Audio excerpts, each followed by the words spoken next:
Hello दोस्तों, क्या हाल चाल। आज हम लोग यहाँ पर सोल्यूशन चैप्टर के क्वेश्चंस करने वाले हैं। सबसे पहले हम लोग क्वेश्चंस में सेक्शन ए के क्वेश्चंस करेंगे, उसके बाद फिर सेक्शन बी, फिर सेक्शन सी। तो आज का जो क्वेश्चन यहाँ पर होने वाला है सोल्यूशन के चैप्टर का, वो सेक्शन ए के जो क्वेश्चंस हैं यहाँ पर उसको करते हैं। तो चलिए यहाँ पर शुरू करते हैं।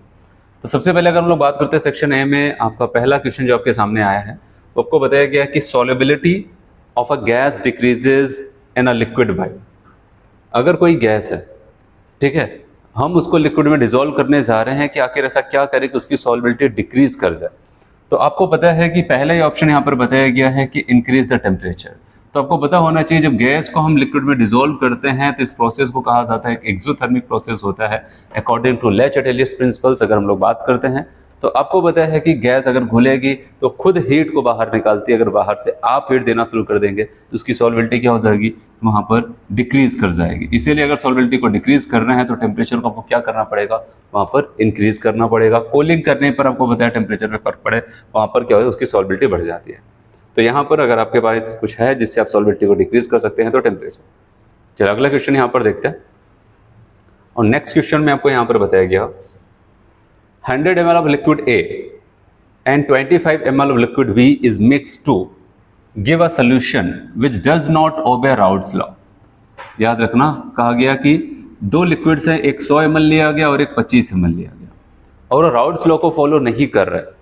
तो आपको बताया गया कि the volume of the solution आपसे पूछा जाए। देखो, अगर कोई सोल्यूशन राउल्ट्स लॉ को फॉलो करेगा तो उसका जो फाइनल वॉल्यूम होगा वो क्या हो जाएगा। अगर फाइनल वॉल्यूम की बात करते हैं तो आप बताओगे वो क्या हो जाएगा, 100 + 25।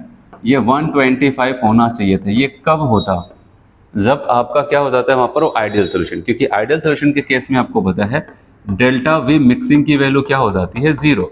मतलब फाइनल वॉल्यूम माइनस इनिशियल, जब इन दोनों को मिलाएंगे तो 125 होगा और ये क्या था, इनिशियल में भी 125। इसलिए आप बताएंगे यहाँ पर final volume minus initial volume अगर करेंगे तो उसको 0 आना चाहिए।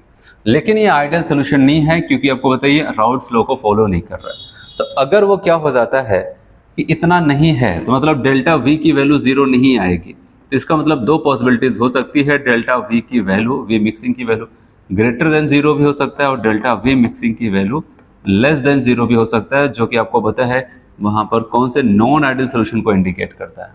अगर ग्रेटर देन 0 आ रहा है तो आपको बताइए पॉजिटिव डेविएशन की बात करता है और लेस देन आ जाता है तो नेगेटिव डेविएशंस। तो इसका मतलब बताओगे कि यहाँ पर क्या पॉसिबिलिटीज हो सकती है, ग्रेटर देन 125 और लेस देन 125। आप बताएंगे यहाँ पर कैन बी ग्रेटर और लेस देन 125। तो दो पॉसिबिलिटीज वहाँ पर होगी, ठीक है।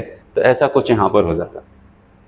तो आपका यहाँ पर ये, चलिए अगले क्वेश्चन की तरफ बढ़ते हैं। यहाँ पर आपको बताया गया कह रहे pure water boiled at 373 and pure nitric acid boils at 593 Kelvin. The azeotropic mixture of the water and nitric acid boils at the temperature, आपको केल्विन में बताना है। तो सबसे पहले आपको यहाँ पर क्या करना है, आपको याद रखना है कि वाटर और nitric acid, water plus nitric acid HNO3, ये मिल करके अगर कोई एजियोट्रोपिक मिक्सचर्स बनाएंगे तो कौन सा एजियोट्रोपिक मिक्सचर्स बनाते हैं आपको पता है, इसको हम कहते हैं यहाँ पर maximum boiling azeotrope, maximum boiling point azeotropes बनाते हैं, ठीक है, एजियोट्रोप्स। और आपको बताइए ये कौन होते हैं, ये किसके एग्जांपल है बताओ, ये तो नेगेटिव डेविएशंस के होते हैं, ठीक है। नेगेटिव डेविएशन के एग्जांपल मैंने कहा था कि अगर किसी एसिड को वाटर के साथ लिया जाए तो नेगेटिव डेविएशन के एग्जांपल्स। और याद रखना ये maximum boiling azeotrope, maximum boiling azeotropes का मतलब याद रखना कि जितने भी जो दो कंपोनेंट्स मिलकर के मैक्सिमम बॉइलिंग एजियोट्रोप्स बना रहे हैं उन दोनों कंपोनेंट से ज़्यादा टेम्परेचर पे हमारा फाइनल सोल्यूशन बॉइल करेगा। तो मैक्सिमम का मतलब ये हो जाता है। और मिनिमम बॉइलिंग एजियोट्रोप्स की अगर बात आती है तो जो दो कंपोनेंट्स हैं उनके जो बॉइलिंग पॉइंट्स हैं उन दोनों से कम बॉइलिंग पॉइंट्स में हमारा जो कंपाउंड्स बनता फाइनल एजियोट्रोपिक मिक्सचर वो बॉइल करता। लेकिन ये एजियोट्रोपिक मिक्सचर जो बनेगा मैक्सिमम बॉइलिंग एजियोट्रोप्स बनेगा और उनका जो बॉइलिंग पॉइंट्स होगा दोनों कंपोनेंट मतलब वाटर और नाइट्रिक एसिड से ज़्यादा होना चाहिए। चलिए एक करके देखते हैं। आपको पता है कि नाइट्रिक एसिड का 359 है और इनका 373 है वाटर का। तो कह रहे कि लेस देन 359 नहीं, आप बताओगे गलत है, मैंने कहा दोनों से ज़्यादा होना चाहिए। अच्छा, इसमें कह रहे कि 373 से कम और लेकिन 359 से ज़्यादा, तो अब बताओगे ये दोनों के बीच में फंसा रहे, गलत। और तीसरे में अगर देखा जाए कह रहे कि ग्रेटर देन 359 और चौथे में कहते हैं अनप्रेडिक्टेबल। नहीं, प्रिडिक्ट तो कर सकते हैं कि इन दोनों से ज़्यादा होगा। और याद रखना ये भी एक जगह हमें लिमिट में बता रहा है, ये तो बता रहा है इससे कम होगा, लेकिन अगर हम सी वाले में चलते हैं, यहाँ पर कह रहे हैं ग्रेटर देन 359, हालांकि ये कर रहे हैं इससे ज़्यादा ये भी है, लेकिन ग्रेटर देन बोल दिया। ग्रेटर देन का मतलब इन दोनों से भी तो ज़्यादा हम सोच सकते हैं। अगर हमें 359 से ज़्यादा करना है और ज़्यादा करते करते कितना 373 से भी ज़्यादा अगर हो जाता है, क्योंकि दोनों कंपोनेंट से ज़्यादा, तो उस वाले ऑप्शन को टिक कर सकते हैं। इसमें अगर हम चारों ऑप्शन में कोई एक बेस्ट ऑप्शन को सिलेक्ट करेंगे तो हमारा यहाँ पर सी वाला हो जाएगा। ठीक है, हमें दोनों से ज़्यादा चाहिए था, तो दोनों से ज़्यादा में कोई ऑप्शन था नहीं। यहाँ पर 359 से ग्रेटर, और ग्रेटर की कोई लिमिट नहीं है, वो इनसे भी ज़्यादा और भी ज़्यादा हो सकता है, इसलिए हम एक लगाना है तो हम सी वाले को लगाते हैं। वैसे अगर यहाँ पर 373 लिख देता तो बहुत बेस्ट ऑप्शन हो जाता, लेकिन ठीक है हमें एक लगाना था, हम थर्ड वाले को लगाएंगे। तो अगला यहाँ पर देखते हैं क्वेश्चन जो आपको बताया गया 4th नंबर का। A solution with osmotic pressure π1 is separated from another solution of osmotic pressure π2, ये π1 है, ये π2, by semi permeable membrane. Solvent flows from, solvent कह रहा है कि π1 से π2 की तरफ मूव कर रहा है। ठीक है, π1 से π2 की तरफ मूव कर रहा है, तो π1 और π2 में से कौन बड़ा है? हमेशा याद रखना जो सॉल्वेंट का नेट मोमेंट हो जाता है वो low osmotic pressure to high osmotic pressure होता है। आ समझ में, लो ऑस्मोटिक प्रेशर सोल्यूशन से हाई ऑस्मोटिक प्रेशर सोल्यूशन की तरफ होता है।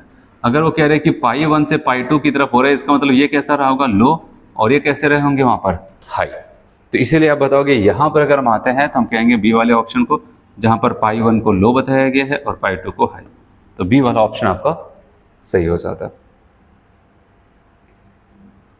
चलिए अगला अगर हम बात करते हैं the value of ebullioscopic constant depends upon. ठीक है, एबेलियोस्कोपिक कांस्टेंट जो मैंने आपको बताया था, अगर एलिवेशन बॉइलिंग पॉइंट्स को पढ़ते थे तो वहाँ पर एक कांस्टेंट आता था, मैंने कहा था डेल्टा टीबी बराबर, ठीक है, के बी इंटू एम। जो यहाँ पर के बी है वही होता है एबेलियोस्कोपिक कांस्टेंट। और आपको बताइए किसकी प्रॉपर्टी हो जाती है? सॉल्वेंट की प्रॉपर्टी होती है। डिफरेंट डिफरेंट सॉल्वेंट के लिए के बी की वैल्यू डिफरेंट डिफरेंट होती है। और मैंने आपको बताया था क्योंकि यहाँ पर के बी को कैलकुलेट करने का जो फॉर्मूला बताया गया है mR/TB² upon 1000 into delta H. इसमें जितने भी टर्म्स यूज़ किए गए हैं सब के सब क्या हो जाते हैं? कांस्टेंट होता था। और मैंने आपको बताया था जैसे कि मॉलिक्यूलर वेट है, गैस कांस्टेंट है, ये boiling point of a solvent है, और यहाँ पर हीट ऑफ वेपराइजेशन। हर एक सब्सटेंस के लिए ये वैल्यू फिक्स होती है, कभी नहीं बदलती। ठीक है, हमेशा फिक्स होती है। और फिक्स वैल्यू से अगर हम सॉल्व करके कोई नई वैल्यू बना रहे हैं वो भी फिक्स ही होगी। तो किसकी प्रॉपर्टीज हो जाती है बताओ? ये नेचर ऑफ सॉल्वेंट के ऊपर डिपेंड करता है। ठीक है, एबेलियोस्कोपिक कांस्टेंट, जिसको हम मोलर एलिवेशन कांस्टेंट के नाम से भी जानते हैं। चलिए नेक्स्ट क्वेश्चन यहाँ पर देखते हैं। Which among the following has the highest boiling point? सबसे ज्यादा बॉइलिंग पॉइंट किसके पास है? तो कॉन्सेप्ट की बात मैं आपको बताऊं, I/C देखा जाता है, कंसंट्रेशन, और ये क्या हो जाता है? Von of factor. I/C जिस सोल्यूशन के लिए सबसे ज्यादा होगा उसका बॉइलिंग पॉइंट क्या हो जाएगा? सबसे ज्यादा। यहाँ तक कि मैंने कहा था कि ऑल कोलिगेटिव प्रॉपर्टीज भी क्या हो जाती हैं? वो ज्यादा होती हैं। यहाँ तक कि मैंने आपको बताया था कि अगर freezing point and vapour pressure की बात आएगी तो वो कम होती है। ठीक है, ये कॉन्सेप्ट होता है, इसमें क्वेश्चन कई बार पूछे गए, तो आपको ध्यान देना। तो हमसे तो बॉइलिंग पॉइंट्स पूछा जा रहा है, हाईएस्ट बॉइलिंग पॉइंट हम कहेंगे ये जिसका ज़्यादा उसी का बॉइलिंग पॉइंट ज़्यादा।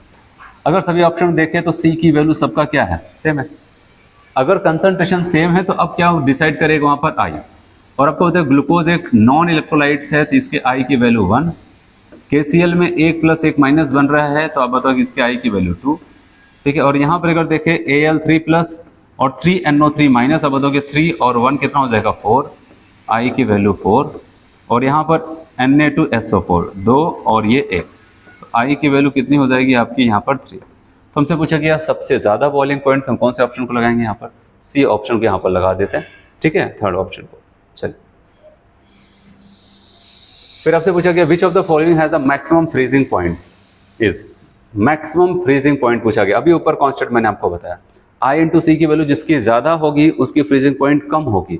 याद रखना, फ्रीजिंग पॉइंट पूछा गया। अगर डिप्रेशन फ्रीजिंग पॉइंट पूछता तो जिसके I/C की वैल्यू ज़्यादा होती तब उसका डिप्रेशन फ्रीजिंग पॉइंट ज़्यादा होता। लेकिन यहाँ पर केवल फ्रीजिंग पॉइंट है। डिप्रेशन फ्रीजिंग पॉइंट एक कोलिगेटिव प्रॉपर्टी, फ्रीजिंग पॉइंट यहाँ पर आपको ध्यान देना उसके उल्टा चलता है। तब बताओगे I/C की वैल्यू जिसके लिए सबसे कम होगी उसी के लिए फ्रीजिंग पॉइंट क्या हो जाएगा? सबसे ज़्यादा होगा। चलो चेक करते हैं।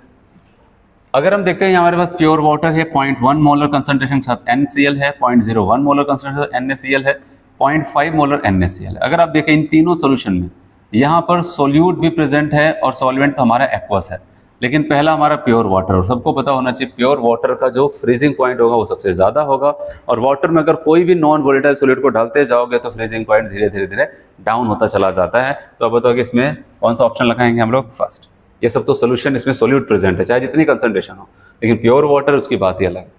ठीक है, तो चलो अब आते हैं यहाँ पर। कह रहे for a non electrolytic solution, अगर एक नॉन इलेक्ट्रोलाइटिक सोल्यूशन है तो आई की वैल्यू क्या हो जाएगी? सोचो क्या होगा? Positive, negative, zero? नहीं, आप बताओगे 1। नॉन इलेक्ट्रोलाइट्स के लिए आपको बताया था आई की वैल्यू 1 होती है। ठीक है, तो ये आपको ध्यान देना है। चलिए नेक्स्ट क्वेश्चन यहाँ पर बात करते हैं। बताया गया when NaCl is added to aqueous solution of glucose. NaCl को डाला गया कहाँ पर? एक्वस सोल्यूशन ग्लूकोज को। ग्लूकोज और वाटर का सोल्यूशन जो था उसमें नमक भी डाल दिया गया, NaCl भी डाल दिया गया, तो उसकी वजह से क्या फर्क पड़ेगा? और आपको अगर NaCl को हम ऐड करते चले जा रहे हैं, इसका मतलब आप बताओगे वहां पर सोल्यूट की मात्रा को बढ़ाते जा रहे हैं ना, सोल्यूट बढ़ता जाएगा और साथ ही साथ क्या हो जाएगा? कंसंट्रेशन हमारा क्या हो जाएगा? वो भी बढ़ता जाएगा। ठीक है, तो चलिए देखते हैं यहाँ पर क्या बताना। कह रहे हैं फ्रीजिंग पॉइंट इज लोअर्ड। अगर कह रहे हैं कि यहाँ पर आप ग्लूकोज और वाटर का सोल्यूशन था उसमें नमक भी डाल देते हैं, कह रहे फ्रीजिंग पॉइंट डिक्रीज कर जाएगा। दूसरा कह रहे हैं freezing point is rise, freezing point बढ़ जाएगा। कह रहे freezing point does not change, और कह रहा है कि variation freezing point can not be predicted. तो मैंने आपको ये बताया था अगर नॉन वोलेटाइल सॉल्यूट को बढ़ाओ, जैसे कि ये भी नॉन वोलेटाइल सॉल्यूट है, कंसंट्रेशन तो बढ़ेगी। ठीक है, और क्या क्या चीज़ें आपको बताया था?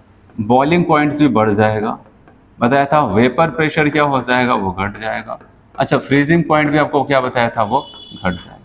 तो मिला जुला करके अगर हम NaCl को डाल रहे हैं मतलब कि सोल्यूट की मात्रा को बढ़ाते जा रहे हैं, तो फ्रीजिंग पॉइंट क्या हो जाएगा? अब बताओगे वो डिक्रीज कर जाएगा। तो 9th का कौन सा ऑप्शन लगाएंगे हम लोग? यहाँ पर फर्स्ट ऑप्शन लगाते हैं। चलिए आगे बढ़ते हैं यहाँ पर। नेक्स्ट, तो सेक्शन ए के क्वेश्चन यहाँ पर हैं। आपकी थ्योरी अच्छी होगी तो आप ये सारे क्वेश्चन अच्छे से कर ले जाएंगे, क्योंकि सोल्यूशन एक ऐसा चैप्टर है जहाँ पर न्यूमेरिकल्स तो पूछते हैं, कैलकुलेटिव टॉपिक्स, लेकिन उससे भी ज़्यादा यहाँ पर इंपॉर्टेंट हो जाता है कि इनका थ्योरेटिकल पोर्शंस, क्योंकि बहुत अच्छे अच्छे कॉन्सेप्ट्स हैं।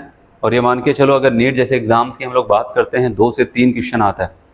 ठीक है, तो इसको आप इग्नोर नहीं कर सकते, एक एक पॉइंट्स को आपको ध्यान से समझना पड़ेगा, क्योंकि इसके थ्योरी वाले पोर्शन काफ़ी इंपॉर्टेंट होता है। Which of the following is a correct about the solution showing positive deviations. Positive deviation के लिए कौन सा वहां पर रिलेशन सबसे सही होगा, कौन सा स्टेटमेंट आपके लिए सबसे बेस्ट लगता है? तो चलिए देखते हैं। पहला ऑप्शन कह रहा है vapour pressure observed will be less than calculated from a routes law. देखो ऑब्जर्व का मतलब एक्सपेरिमेंटल की बात कर रहा है, और ये बात सही कह रहा है, एक्सपेरिमेंटल वेपर प्रेशर ज्यादा देखने को मिला है कैलकुलेटेड वेपर प्रेशर से।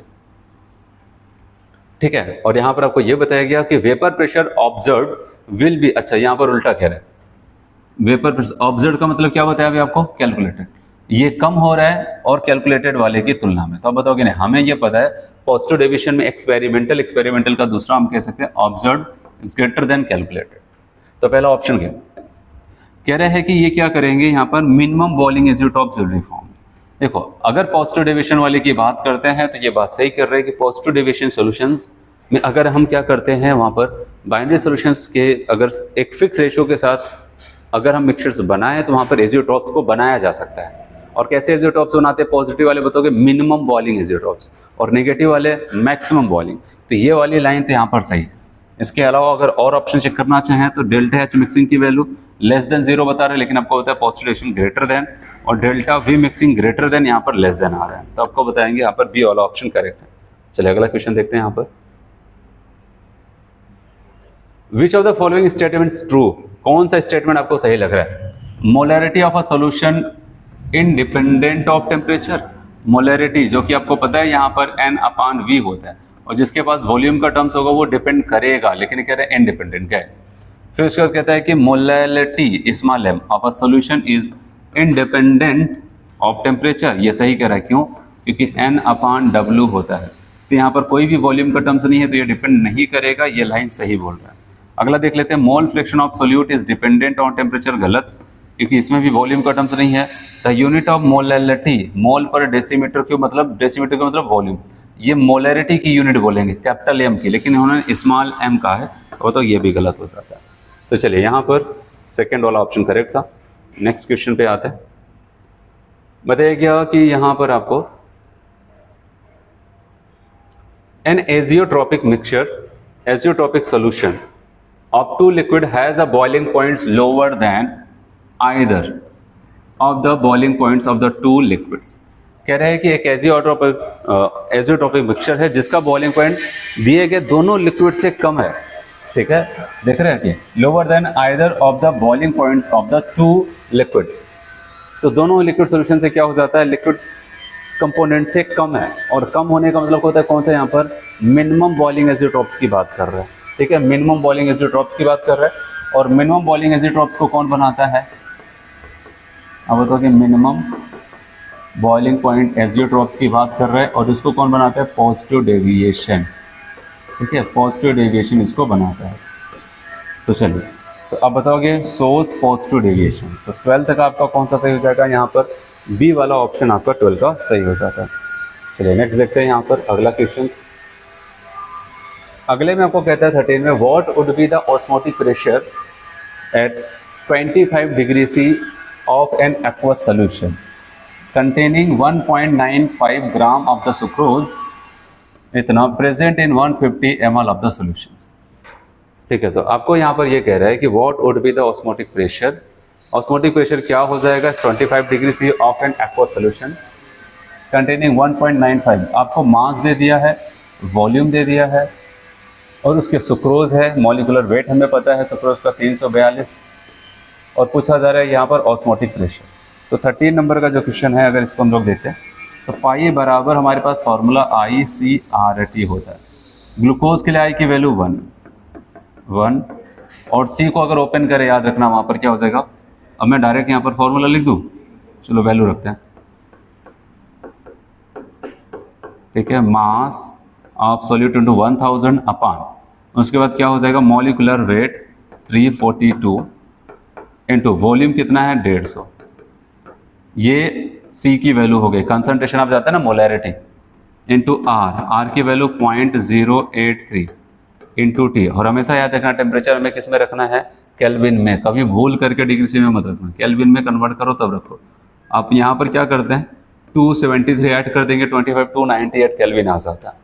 ठीक है, तो अब आप इसको सॉल्व करेंगे तो आपकी वैल्यू यहाँ पर रख करके सॉल्व करना, आपका 0.93 के आसपास आएगा। डाटा सब कुछ दिया था, बस रख करके सॉल्व करना, ऐसा समझ में। चलिए अगला क्वेश्चन यहाँ पर तो बी वाला आपका करेक्ट हो जाता है। नेक्स्ट देखते हैं 13 नंबर के बाद 14 नंबर। कह रहे equimolar solution of non electrolytes in a same solvent. Solvent same है और मोलैरिटी भी सेम है, तो क्या होगा अगर मान लेते हैं कि हमारे पास दो सोल्यूशंस हैं, वहाँ पर दोनों सोल्यूशन में सॉल्वेंट सेम है और वहाँ पर उनके नंबर ऑफ मोल्स भी दोनों सोल्यूशन में सेम है। तो याद रखना कि वहाँ पर क्या हो जाता है, दोनों सोल्यूशन में आप भले अलग अलग वहाँ पर चेक करेंगे, दोनों के बॉइलिंग पॉइंट्स आपको सेम मिलेंगे और दोनों सोल्यूशन के फ्रीजिंग पॉइंट आपको सेम मिलने वाला है, क्योंकि वहाँ पर क्या हो जाता है कि वो केवल नंबर ऑफ पार्टिकल के ऊपर डिपेंड करेगा। तो नंबर ऑफ पार्टिकल्स की बात करते हैं, इक्विमोलर दे दिया तो मोलैरिटी तो सेम होगी, कंसंट्रेशन वहाँ पर सेम हो जाता है वहाँ पर। ठीक है, तो और आप बताओगे वहाँ पर सेम सॉल्वेंट है तो अब वहाँ पर सबसे बेस्ट हो जाएगा कि आपका सेम बॉइलिंग पॉइंट्स आपको दिखेगा, दोनों सॉल्यूशंस का बॉइलिंग पॉइंट भी आपको एक जैसा दिखेगा और दोनों सॉल्यूशन का आपको क्या दिखेगा, फ्रीजिंग पॉइंट भी। अगर आपको ऐसा लगता है तो आप ऐसे कर सकते हैं, वहाँ पर हमारे पास जैसे डेल्टा टीबी का फॉर्मूला हम लोग पढ़े थे ना, अब आपको पता है यहाँ पर क्या हो जाएगा KB इंटू एम। अगर कंसंट्रेशन सेम है तो बताओ कि ये वैल्यू सेम हो जाती है, उसके बाद KB की वैल्यू सॉल्वेंट सेम है तो भाई तो चाहे पहले सोल्यूशन चाहे दूसरे सोल्यूशन में, कि फॉर्मूले में यहाँ पर जब कंसंट्रेशन सेम बताया जा रहा है और KB की वैल्यू मतलब सॉल्वेंट सेम है तो डेल्टा TB सेम आएगा और डेल्टा TB सेम आएगा तो बॉइलिंग पॉइंट भी उनके सेम आएंगे। ऐसे फ्रीजिंग पॉइंट का भी कॉन्सेप्ट जो हम जानते हैं वो भी आपका वहाँ पर सेम ऐसे ही आने वाला है। तो हमारा सबसे बेस्ट ऑप्शन हो जाएगा same boiling point and same freezing point. चलिए 15 नंबर का जो क्वेश्चन यहाँ पर होगा, assuming salts to be 90% dissociated, which of the following will have the highest osmotic pressure। कह रहे कि मान लेते हैं कि हमारे पास जो सॉल्ट है वो अपना 90%, 100% नहीं 90% टूट रहा है, तो सबसे ज़्यादा ऑस्मोटिक प्रेशर किसके पास होगा। तो याद रखना कि अब आपको पता है कि पाई बराबर ICRT होता है। है कि नहीं।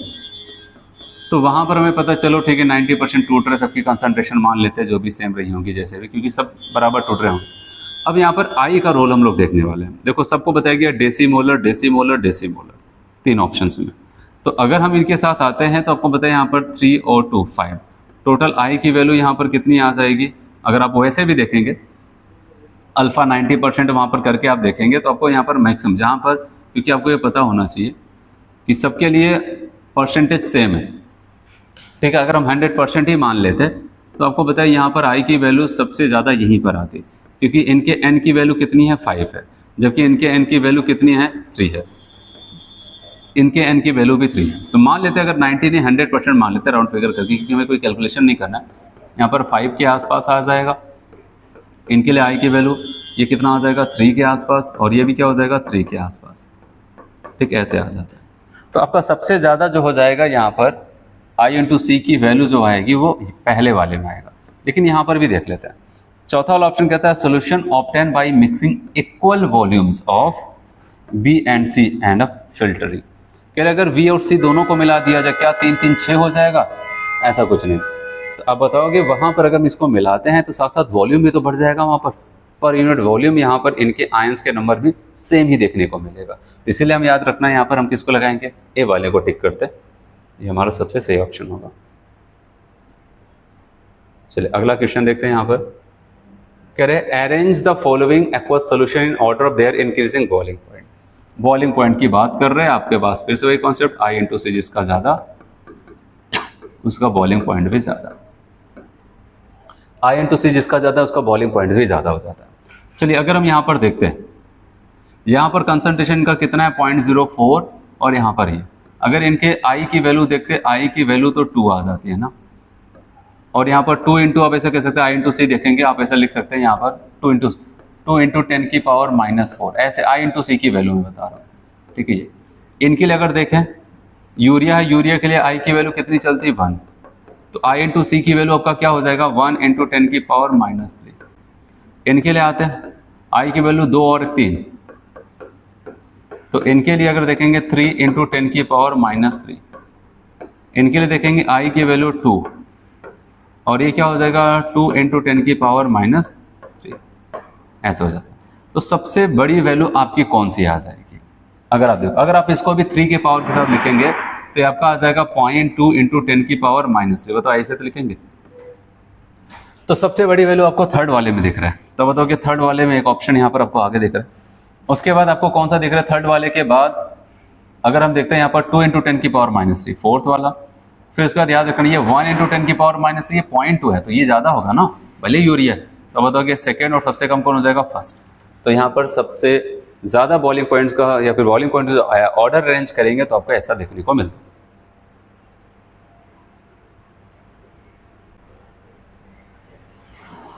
कह रहा है कि an X molal solution of a compound in benzene has mole fraction of solution equal to 0.2, the value of X. X की वैल्यू आपसे यहाँ पर पूछा जा रहा है, तो देखते हैं यहाँ पर 17 नंबर वाले क्वेश्चन में कौन सा ऑप्शन यहाँ पर होता है। तो सबसे पहले हम इसको कैसे टिक करते हैं, एक्स मोलर सोल्यूशन है मोलैलिटी, और benzene has a mole fraction of solution point. याद रखना सोल्यूट का मोल फ्रैक्शन मतलब एक्स ए की वैल्यू आपको दिया गया है 0.2 और आपसे मोलैलिटी पूछा जा रहा है, ठीक है, ये है क्वेश्चन। और यहाँ पर हमें पास एक रिलेशन मैंने बताया था एक्स ए अपान एक्स बी बराबर मोलैलिटी मॉलिक्यूलर वेट सॉल्वेंट अपान 1000। याद आया, अगर एक्स ए की वैल्यू 0.2 है, एक्स बी की वैल्यू क्या 1 माइनस एक्स ए हो जाएगा तो 0.8 हो जाएगा। और यहाँ पर मोलैलिटी याद रखना, ज़्यादातर क्वेश्चन में हमें तो सॉल्वेंट के तौर पे वाटर मिलता है, लेकिन यहाँ पर सॉल्वेंट के तौर पे कौन है बेंजीन। तो बेंजीन का मॉलिक्यूलर वेट सबको बताया 78, और यहाँ पर क्या हो जाता है कि अगर इसको देखते हैं तो यहाँ पर 1000। अब यहाँ पर आप इसको मोलैलिटी को अगर आप निकालते हैं तो यहाँ पर 1/4 आ जाएगा, यहाँ पर क्या हो जाएगा 1000/4 इंटू 78। आप कहेंगे ये क्या हो जाएगा 25 चौका 100 मतलब 250/78। अगर ये 80 मान लेते हैं 8 3 24 3 पॉइंट समथिंग करके आएगा, तो यहाँ पर 3 पॉइंट समथिंग करके एक ऑप्शन 3.2, ठीक है। तो ऑप्शन कौन सा टिक कर देते हैं, यहाँ पर बी वाले को करेक्ट कर देते हैं। चलिए अगला क्वेश्चन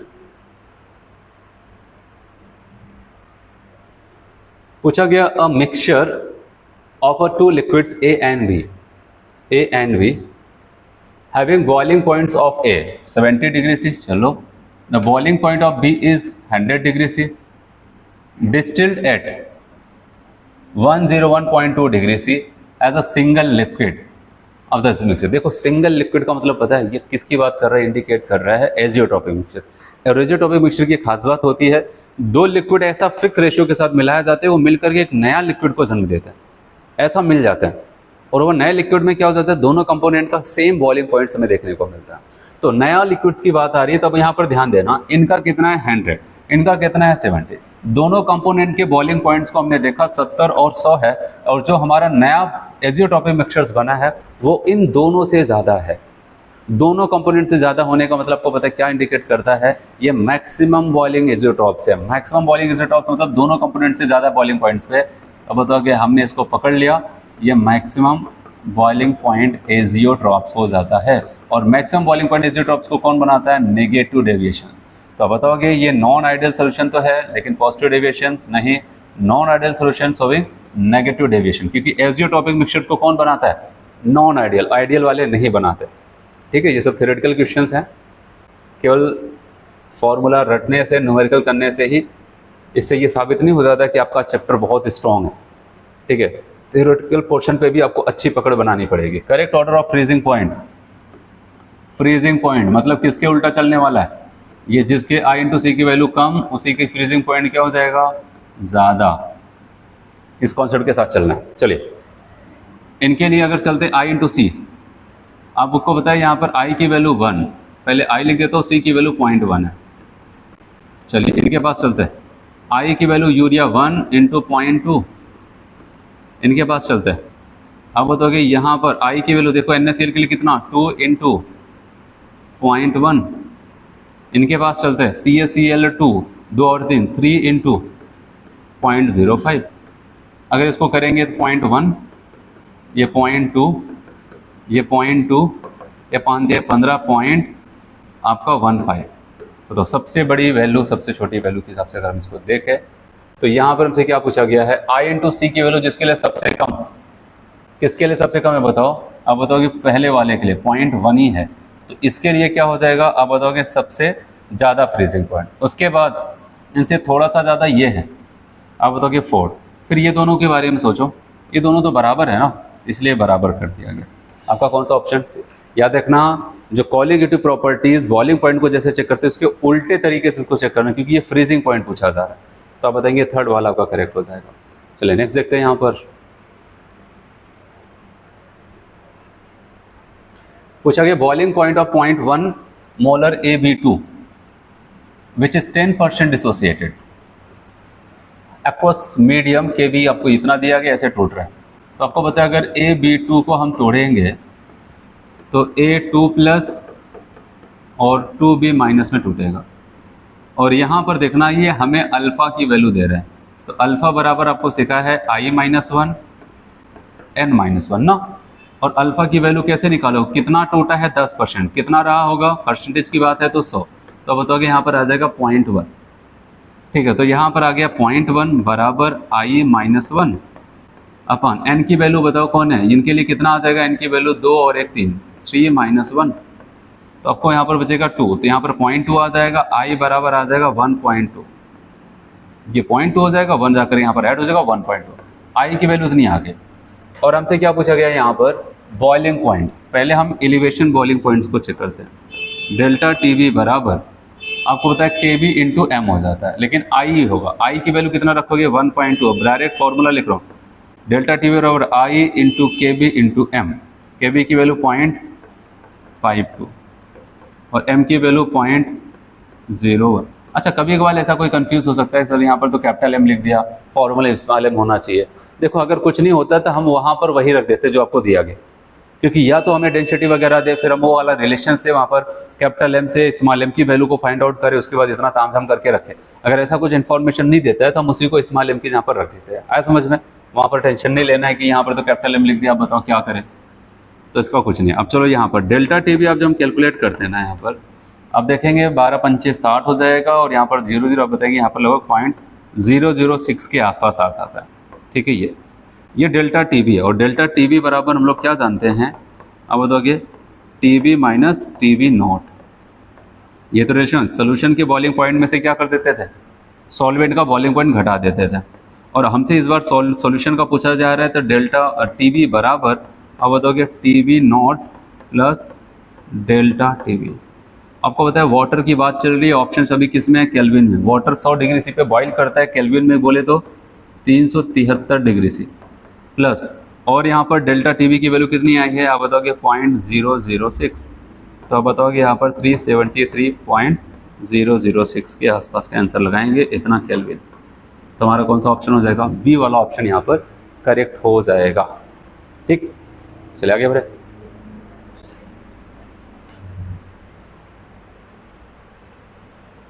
आपसे बताया गया है कि the osmotic pressure of the dilute solution is directly proportional. Osmotic pressure फॉर्मूले देख लेते हैं, पाई बराबर आई सी आर एटी हम पढ़े। देखो आपको पता है अगर टेम्परेचर में कोई बदलाव नहीं किया जाए, आर तो कांस्टेंट होता है, तो पाई हमारा डायरेक्टली प्रोपोर्शनल आई इंटू सी के हो जाएगा। अब यहाँ पर देखते हो, वैसे आई अगर आपको इलेक्ट्रोलाइट्स के ऊपर डिपेंड करता है जो भी हमारा सोल्यूट है, नहीं तो हम मेनली ऐसे बोल देते हैं पाई डायरेक्टली कंसंट्रेशन के। तो कह रहे diffusion rate of the solute, इसके ऊपर नहीं।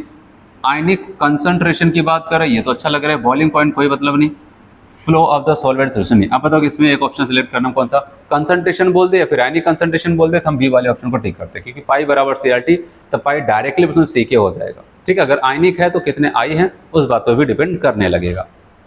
तो हमारा यहाँ पर सेकेंड ऑप्शन करेक्ट हो जाएगा। चलिए अगले क्वेश्चन की तरफ बढ़ते हैं। यहाँ पर आ जाता है freezing point order of the solution. याद रखना फ्रीजिंग पॉइंट बोल रहा है, ना कि depression freezing point, freezing point. और मैंने आपको हमेशा से बताया अगर सोल्यूट की मात्रा सोल्यूशन में इंक्रीज करते चले जाओगे, फिर से वही बार बार लिख लो, कंसंट्रेशन बढ़ती जाएगी। और कंसंट्रेशन अगर गाढ़ा होता चला जाएगा तो आपको बताया था वहाँ पर याद रखना वेपर प्रेशर क्या हो जाएगा, घटता जाएगा, बॉइलिंग पॉइंट जो है वो बढ़ता जाएगा। लेकिन एक चीज़ और है जो घटती वो है फ्रीजिंग पॉइंट। तो इसे क्या समझ में आता है, अगर कंसंट्रेशन बढ़ी तो फ्रीजिंग पॉइंट घटी, अगर कंसंट्रेशन कम हुई, कंसंट्रेशन कम होने को तो डाइल्यूट सोल्यूशन, तो फ्रीजिंग पॉइंट बढ़ जाएगा। तो कंसंट्रेशन का मतलब अगर कोई 1% है और 10%, कौन कम होगा, ये वाला। तो अब बताओगे सबसे ज़्यादा फ्रीजिंग पॉइंट 1% का, फिर 2% का, फिर और सबसे कम किसका, 10% का। तो जितना कम कंसंट्रेशन और फ्रीजिंग पॉइंट के बीच में कैसा रिलेशन देख रहे हो, उल्टा। कंसंट्रेशन जितना कम उतना क्या हो जाएगा वहाँ पर फ्रीजिंग पॉइंट ज़्यादा। ठीक है, या फिर कंसंट्रेशन जहाँ पर ज़्यादा फ्रीजिंग पॉइंट कम। तो इसमें हमारा सबसे बेस्ट हो जाएगा second option.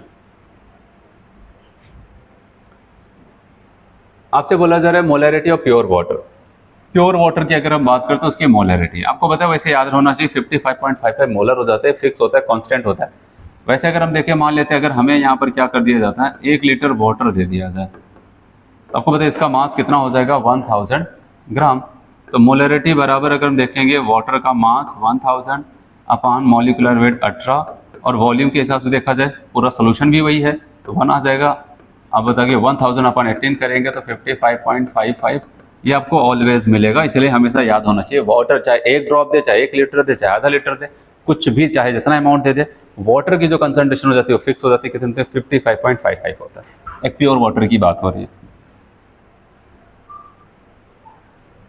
Normality of 0.3 molar, 0.3 molar phosphorus acid, याद रखना फास्फोरस एसिड की बात कर रहा है। फास्फोरस एसिड आपको लिखना आना चाहिए, अस वाला है ना फास्फोरस, इसको हम कहेंगे H3PO3। अब बस यहाँ पर ये जानना चाहते हैं कि आपको पता है यहाँ पर x की वैल्यू कितनी होगी, तो पढ़ाते समय मैंने आपको बताया है x की वैल्यू 2 होगी। वही अगर H3PO4 होता तो 3 हो जाती, H3PO2 होती तो 1 हो जाती, H3PO3 था तो 2 हुआ है। चलिए हमारे पास नॉर्मेलिटी और मोलरिटी का एक रिलेशन पता है हमें। ठीक है, यहाँ पर मोलरिटी इंटू एक्स, तो मोलरिटी की वैल्यू तो पहले से दिया है 0.3, और x की वैल्यू हमने फास्फोरस एसिड या फिर इसको ऑर्थोफास्फोरस एसिड भी कह सकते हैं, इसकी वैल्यू 2 है। तो नॉर्मेलिटी बराबर आपका आ जाएगा 0.6, क्या आ जाता है 0.6, बी ऑप्शन यहाँ पर करेक्ट हो जाता है। फिर 25 की अगर हम बात करते हैं तो यहाँ पर आपको कहता है volume of water added 500 ml 0.5 molar NaOH solution so that its strength becomes 10 milligram पर ml। पर ml का मतलब यहाँ पर वॉल्यूम, आपको फाइनल वॉल्यूम 1 ml दे दिया। चलिए यहाँ पर अगर देखा जाए कि बताया गया volume of water added water added की बात आ जाए तो हमारे माइंड में आना चाहिए ये कहीं डाइल्यूशन की बात नहीं कर रहे, हाँ डाइल्यूशन की ही बात कर रहे हैं। और डाइल्यूशन की बात करता है तो हमें पता है M1V1 बराबर M2V2 करना होता है, ठीक है। तो M1 की वैल्यू तो हमें कितना दिया है 0.5 है, V1 की वैल्यू 500 है। चलो M2 की वैल्यू कैसे निकालोगे, हमें मिलीग्राम दिया है तो M बराबर आपको पता है क्या हो जाता है WA इंटू 1000 अपान MA इंटू V, ये तो है। अब इसको रख देते हैं यहाँ पर, लेकिन ये मिलीग्राम है। आपको पता है यहाँ पर जो मास रखा जाता है पूरा सोल्यूशन वहाँ पर मोल से पढ़ते आ रहे हैं वो ग्राम में होना चाहिए, मिलीग्राम में तो ग्राम में बदल लिया 10 की पावर 3। अभी इन्हीं को लिख रहे हैं इतना इंटू 1000 को क्या लिख सकते हैं 10 की पावर 3 अपान मॉलिकुलर वेट कौन है NaOH का आपको पता है 40 होता है, और वॉल्यूम पर ml मतलब V2 का कितना हो जाता है आपको यहाँ पर 1 दे देता है, ठीक है। यहाँ पर आपका 1 आ जाता है ये मोलरिटी के साथ। अब V2 निकालेंगे यहाँ पर, ये तो M1 M2 हो गया यहाँ पर ये। तो अब इसको जब हम सॉल्व करते हैं तो आप देख रहे हैं ये कैंसिल, ये कैंसिल, यहाँ पर 0 आ जाएगा और यहाँ से कैंसिल 50 25 आपका 250 गुणे 4 आ जाएगा। V2 बराबर आपका 250 ना 50 इंटू 5 250 गुणे 4 आपका आ जाएगा 1000। ये इतना क्या आ जाता है ml, ये 1000 ml आ जाता है। तो अब अगर हम बात करते हैं डेल्टा V तो हम क्या करते हैं कि हमारा final volume minus initial volume, अगर हम यहाँ पर देखते हैं final volume minus initial volume की अगर हम बात करते हैं तो आपका यहाँ पर क्या हो जाएगा फाइनल वॉल्यूम तो आपका यहाँ पर 1000 और इनिशियल आपका कितना बताया था 500, ये तो 500 ही आ रहा है। तो इस हिसाब से आपका यहाँ पर डी वाला ऑप्शन 25 का डी वाला ऑप्शन यहाँ पर करेक्ट हो जाएगा, ठीक है। तो चलिए आगे बढ़ते हैं यहाँ पर।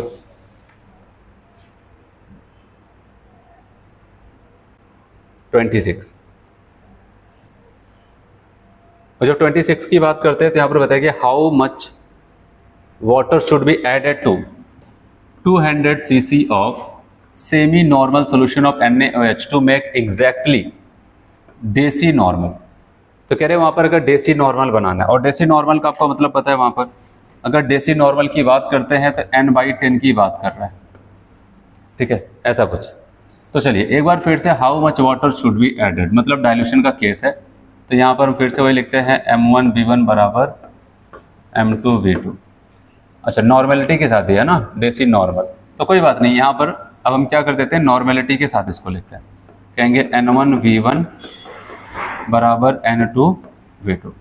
N1 की वैल्यू अगर हम बात करते हैं यहाँ पर 200 ml और यहाँ पर सेमी नॉर्मल को बताया यहाँ पर 1/2 नॉर्मेलिटी है, वॉल्यूम 200 है। उसके बाद यहाँ पर फाइनल नॉर्मेलिटी आपको डेसी नॉर्मल 1/10 कर देता है और V2 निकालना पड़ेगा ना। अगर हम देखें यहाँ पर कितना हो जाएगा 100 और 100 गुणे 10 कितना हो जाएगा 1000। V2 आपका 1000 ml आ गया। एक ऑप्शन तो ज़रूर होगा 1000, लेकिन उसको लगाना नहीं। आपसे पूछा गया how much water should be added मतलब एडेड वाटर, और एडेड वाटर कैसे निकालते हैं V2 माइनस V1 करके। V2 की वैल्यू 1000 है और V1 की वैल्यू कितना 200, कितना आ जाता है 100 cc आ जाता है, ठीक। चलिए अगला देखते हैं यहाँ पर।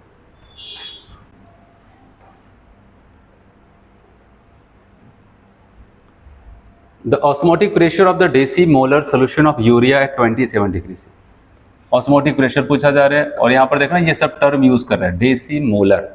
डेसी का मतलब 1/10 या फिर m/10 की बात करता है। इतना मोलर सोल्यूशन है यूरिया का 27 डिग्री से। कह रहे हैं कि भाई जल्दी से इनका एक काम करो, अब बता दो इनका ऑस्मोटिक प्रेशर। तो हमारे पास फॉर्मूला यूरिया है तो आई की वैल्यू 1, मैं इसे लिख रहा हूँ CRT, पाई बराबर CRT। सी की वैल्यू के लिए डेसी नॉर्मल 1/10, आर की वैल्यू 0.083 और 27 डिग्री सी का मतलब 273 जोड़ दो कितना हो जाएगा 300। देख रहे हैं यहाँ पर ये इतना हो जाता है। और पाई बराबर हम यहाँ पर देखें तो यहाँ पर 3 त्रिक का 9, 8 त्रिक 24 ना, इतना आ जाता है ये 0। तो हम कहेंगे यहाँ पर क्या करना है हम लोग को, लगभग 1 2 3 3 अंक के बाद 10 1 2 3 यहाँ पर इतना कर देते हैं, तो आपका 2.49 के आसपास आ जाता है। आपका पहला वाला ऑप्शन ही करेक्ट हो जाता है।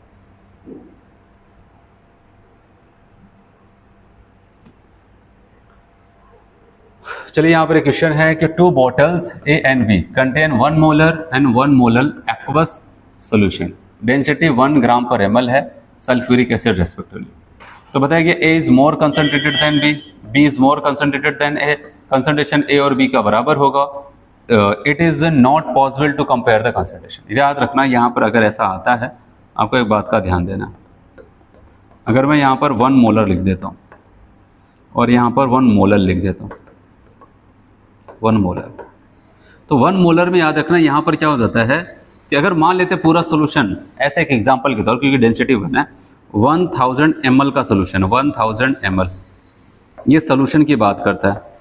अगर 1000 ml का सोल्यूशन है तो याद रखना ऐसे एक एग्जांपल के तौर पे मान लेता हूँ यहाँ पर 800 ml हमारा क्या हो जाता है, सॉल्वेंट हो जाता है। ऐसे 200 ml ऐसा मान लेता हूँ यहाँ पर सोल्यूट हो जाता है।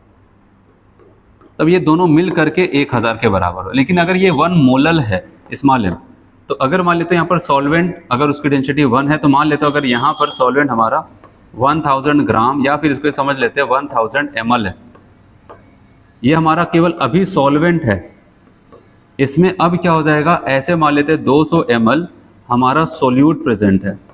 तो बताओ अब हमारा टोटल वॉल्यूम अगर देखेंगे 1000 और प्लस 200, ये मिल करके लगभग, ऐसे मैं आपको समझाने के लिए बता रहा हूँ, 1200 ml के आसपास आ जाता है। मतलब ऐसा कह सकते हैं कि यहाँ पर ऐसे आप इमेजिन करें कि सोल्यूट का 200 ml सॉल्वेंट के 800 ml में प्रेजेंट है, यहाँ पर सोल्यूट का 200 ml सॉल्वेंट के 1000 ml में प्रेजेंट है, और जहाँ पर सॉल्वेंट का वॉल्यूम ज़्यादा, ठीक है, अमाउंट ज़्यादा, तो वहाँ पर क्या हो जाएगा, कंसंट्रेशन कम। यहाँ पर आप देख रहे हैं सॉल्वेंट कितना है 800, वहाँ पर 1000 है, तो 1000 के बाद जो प्रेजेंट होगा वहाँ पर, वो वहाँ पर जा करके आपका सोल्यूट होगा। लेकिन यहाँ पर उसी 1000 में ही सोल्यूट सॉल्वेंट दोनों है, तो मतलब ये ज़्यादा गाढ़ा होगा। आया समझ में? तो आप बताओगे A is more concentrate than B, मतलब 1 कैपिटल एम वाला ज़्यादा हो जाएगा स्मॉल एम से। तो आप बताओगे यहाँ पर कैपिटल एम ज़्यादा हो जाएगा स्मॉल एम से, ऐसा कुछ हो जाता। चलिए अगला क्वेश्चन देखते हैं। यहाँ पर कह रहे हैं कि equal volume of 0.1 molar AgNO3 and 0.2 molar NaCl are mixed, the concentration of NO3 ion in the mixture will be. याद रखना अगर हम AgNO3 लेके चलते हैं एक्वस मीडियम में, तो वाटर में जाकर के ये टूटेगा, ये प्लस और NO3 माइनस बनाएगा ना। अगर इसकी कंसंट्रेशन 0.1 लेके चल रहे, मान लेते पूरा टूट गया, पूरा टूट करके क्या करेगा, 0.1 मोलर ये बना देगा और 0.1 मोलर ये बना देगा, अगर पूरा टूटा तो, ठीक है। वैसे टूटेगा कुछ नहीं बोला, हम पूरा टूटने की बात करते हैं। और वही अगर कह रहे हैं वहाँ पर NaCl की बात करते हैं, NaCl टूटेगा तो Na प्लस और Cl माइनस में, ये भी स्ट्रॉन्ग इलेक्ट्रोलाइट से 0.2 मोलर है, तो ये टूट करके पूरा 0.2 मोलर ये और 0.2 मोलर ये, अपने दोनों आयंस 0.2 मोलर बनाए। तो सवाल आता है, कह रहा है कि NO3 माइनस आयन कितना होगा। तो आप बताओगे NO3 क्या NaCl दे रहा, नहीं, NO3 वही देगा जिसके पास NO3 है, और वो इतना, और ये अपनी तरफ से कितना दे पा रहा है, 0.1 दे रहा है। तो सवाल आता है क्या हम 0.1 वाले को टिक कर दें। आप टिक करेंगे तो गलत हो जाएगा। सवाल आता है कैसे गलत हो जाएंगे, अभी तो वही कॉन्सेप्ट समझाया गया। लेकिन अगर क्वेश्चन को देखें, कह रहे इक्वल वॉल्यूम ऑफ लिया गया, इनका और उनका इक्वल वॉल्यूम लिया गया है, मिक्स किया गया, तब पूछा गया।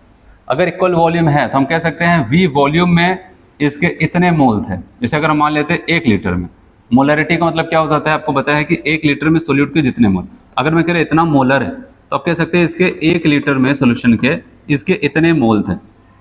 लेकिन आपको पता है NaCl भी वहाँ पर प्रेजेंट है, और ये भी कितना वॉल्यूम के साथ है, 1 लीटर के साथ है।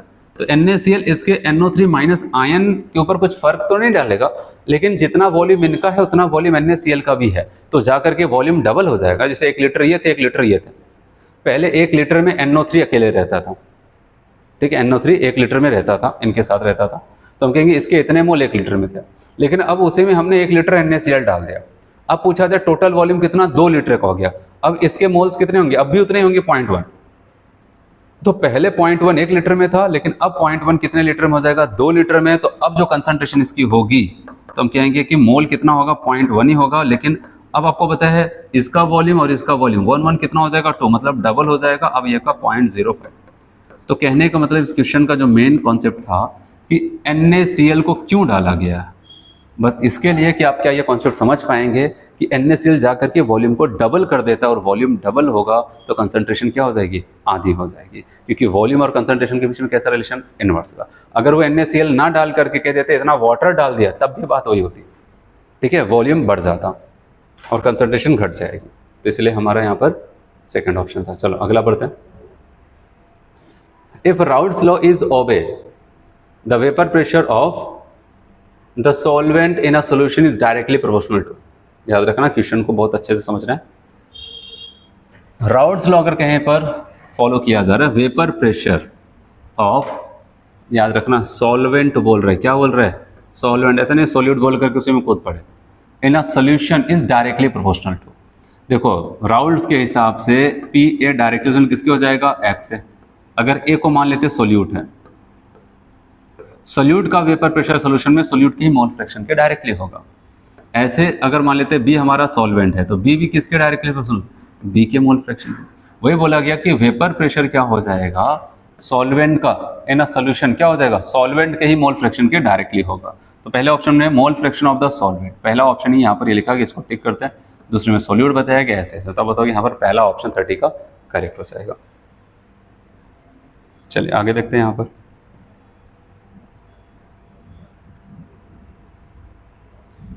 नेक्स्ट, इन ऑस्मोटिक फिनोमेना, अगर ऑस्मोटिक फिनोमेना हो रहा है तो क्या होगा, solvent molecules move from higher concentration to lower concentration.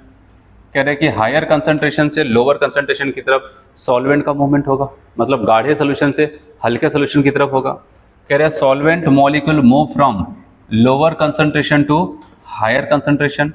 Solute, ये सोल्यूट की बात कर रहा है, सोल्यूट आपको बताया, सोल्यूट वाले को तुरंत काट देते हैं, क्यों, सोल्यूट का मूवमेंट होता नहीं, केवल सॉल्वेंट का होता है, और हमेशा से एक डाइल्यूट सोल्यूशन से कंसंट्रेट सोल्यूशन की तरफ हमारे सॉल्वेंट का नेट मूवमेंट होता है। तो इस हिसाब से अगर हम ऑप्शंस को लगाएंगे तो हम बी वाले को लगाएंगे कि solvent molecules move from lower concentration, मतलब कम कंसंट्रेशन से हायर कंसंट्रेशन की तरफ जाएगा, तो आपका ये वाला सही हो जाएगा। चलिए 31 हो गया। नेक्स्ट देखते हैं यहाँ पर,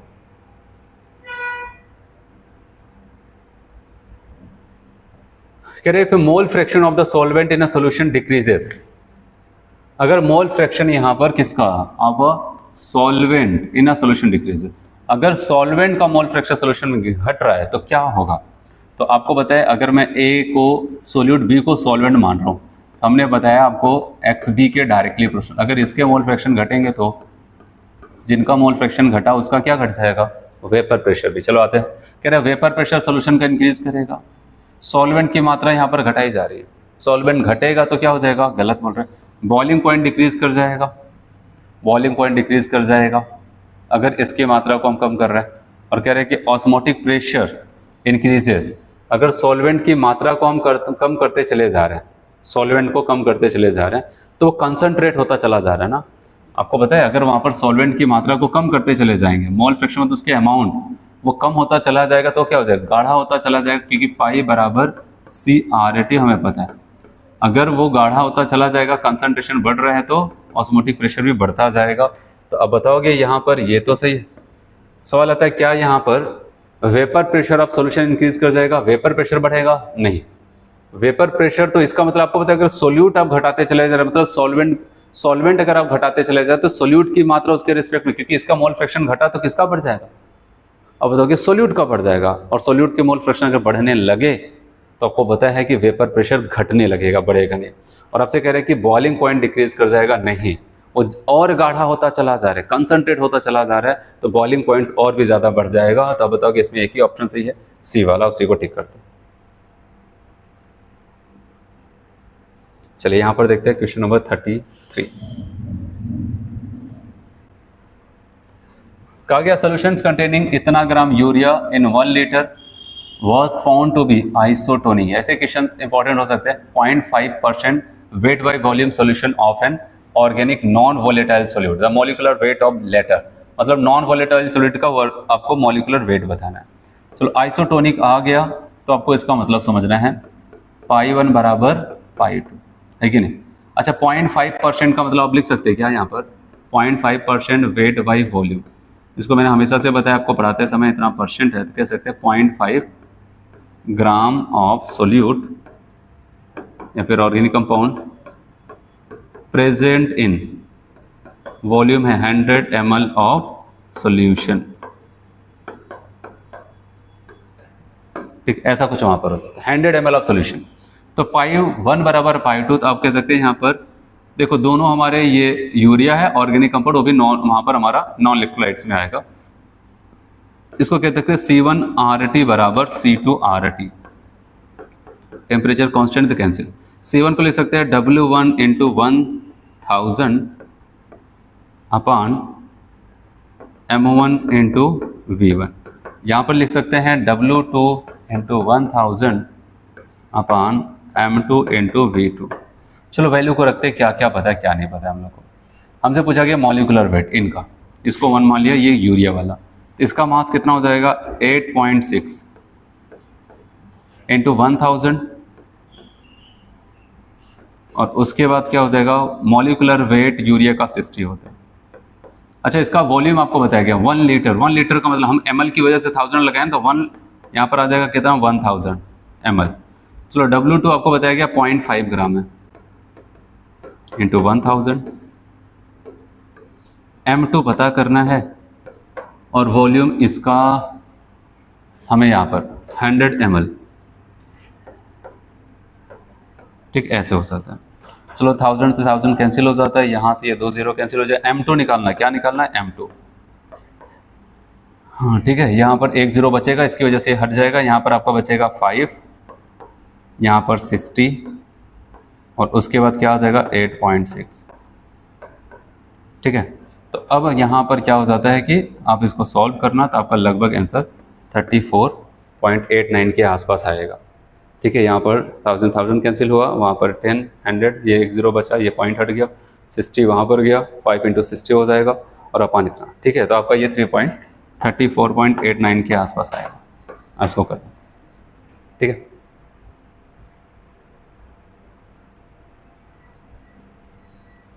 चल 34 नंबर का जो क्वेश्चन है यहाँ पर देखते हैं। कहा गया था experimental molecular weight of an electrolytes will always be less than its calculated molecular weight, calculated value because value of want of factor I। याद रखना उसने क्या बोला है एक्सपेरिमेंटल मॉलिक्यूलर वेट। याद रखना, मैं पहले आपको यहाँ पर फॉर्मूला बता देता हूँ। तो I बराबर हम यहाँ पर याद करते हैं मॉलिक्यूलर वेट के साथ कैलकुलेटेड मॉलिक्यूलर वेट अपान एक्सपेरिमेंटल मॉलिक्यूलर वेट, ये ऐसे हो जाता है। और आपसे कह रहा है कि experimental molecular weight of electrolytes always less, मतलब ये नीचे वाली वैल्यू कम होगी और ऊपर वाली ज़्यादा। और आपको बताया कि नीचे वाली वैल्यू कम ऊपर वाली ज़्यादा है तो I is always greater than 1। और ग्रेटर देन 1 आने का मतलब ये कब होता है आपको पता है, ये ग्रेटर देन 1 होगा और वही आपको टिकी करना है यहाँ पर। अब बताओ कि ग्रेटर देन 1, तो यहाँ पर अब बताओगे 34 का कौन सा हो जाता है आपका ग्रेटर देन 1, बी ऑप्शन। फिर नेक्स्ट क्वेश्चन में कहता है substances A when dissolve in a solvent B shows a molecular mass corresponding to A3, the van't Hoff factor is. देखो आपको पता है कि A3 बनने का मतलब 3A मिल करके क्या बनाए होंगे A3, और इसको हम क्या बोलते हैं एसोसिएशन। यहाँ पर N की वैल्यू कितनी होगी 3rd, और यहाँ पर कुछ नहीं बोला गया 100% एसोसिएशन बोलेंगे, इसकी I की वैल्यू हो जाती है, ऐसा समझ में। और सॉरी यहाँ पर ये N की वैल्यू हो जाती है। और 100% एसोसिएशन में मैंने आपको बताया था I बराबर क्या हो जाएगा 1/n, तो मतलब 1/3। ठीक है, एसोसिएशन होता तब I बराबर n के, यहाँ पर I बराबर 1/n के होगा क्योंकि एसोसिएशन हो। डिसोसिएशन के केस में I बराबर n के हो जाता है, एसोसिएशन में I बराबर 1/n, n की वैल्यू 3 होगी क्योंकि ट्राइमेराइजेशन हो रहा है तो n की वैल्यू 3 होगी। अब बताओगे डी वाला ऑप्शन आपका करेक्ट हो जाता है। चलिए इस वाले क्वेश्चन को देखते हैं। यहाँ पर कह रहे हैं कि an azeotropic mixture of two liquids has a boiling point lower than either of the. Azeotropic mixture है of a two liquids has a boiling point, ठीक है, lower than either of the liquid. दोनों liquid से boiling points कम है, तो इसका मतलब आपको बताया ये किसकी बात कर रहे हैं, कम का मतलब मिनिमम, तो मिनिमम बॉइलिंग पॉइंट एजियोटॉप्स की बात कर रहे हैं। और इसको कौन बताता है, पॉजिटिव डेविएशंस बनाते हैं। तो बताओगे so positive deviation from Raoult's law, so deviations from Raoult's law, no deviation from Raoult's law, positive deviation from Henry, देख रहे हैं हेनरी का नाम रख दिया, और ऐसा कुछ नहीं, हेनरी वाले नहीं, आप बताओगे positive deviation from Raoult's law.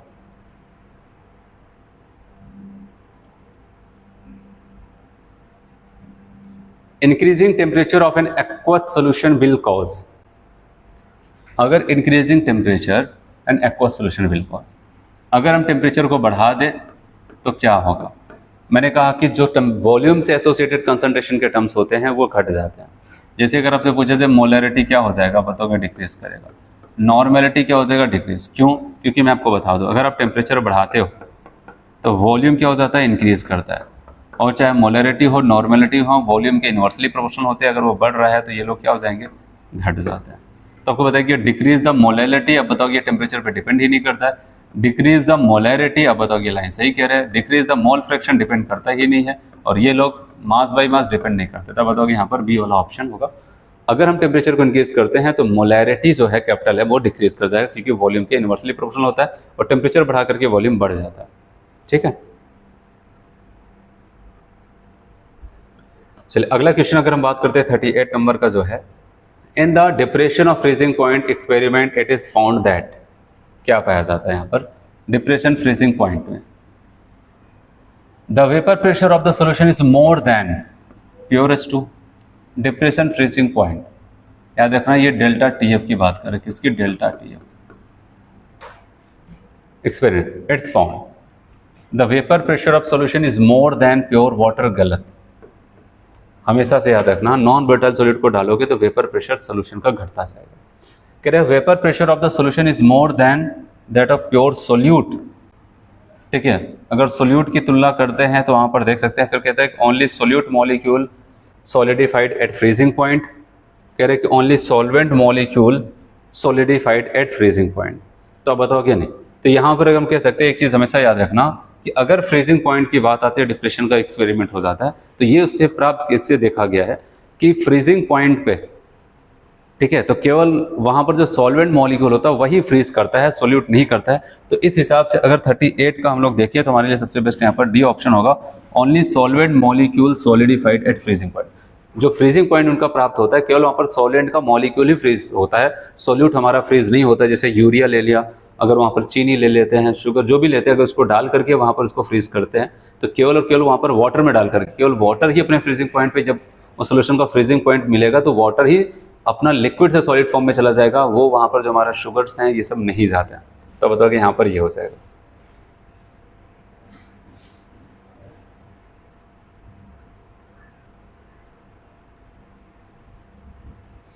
चलिए colligative properties depends on, colligative property किस बात पे डिपेंड करता है? Relative number of solute molecule in solution and nature of the solvent. नहीं, इसके ऊपर डिपेंड नहीं, सॉल्वेंट के नेचर पे नहीं, बस वहाँ पर नंबर ऑफ सोल्यूट पार्टिकल पे। Relative number of solute molecules in solvent and nature of the solute नहीं, irrespective to nature of the solute particle, ऐसे लाइन आपके एनसीईआरटी में लिखा है। Relative number of solute molecules and the nature of the solute and solvent नहीं, तो अब से कह रहे हैं कि relative number of solute molecule, फिर ये line irrespective of the nature of the solvent and solute. तो बताएंगे यहाँ पर डी वाला ऑप्शन सही रहेगा।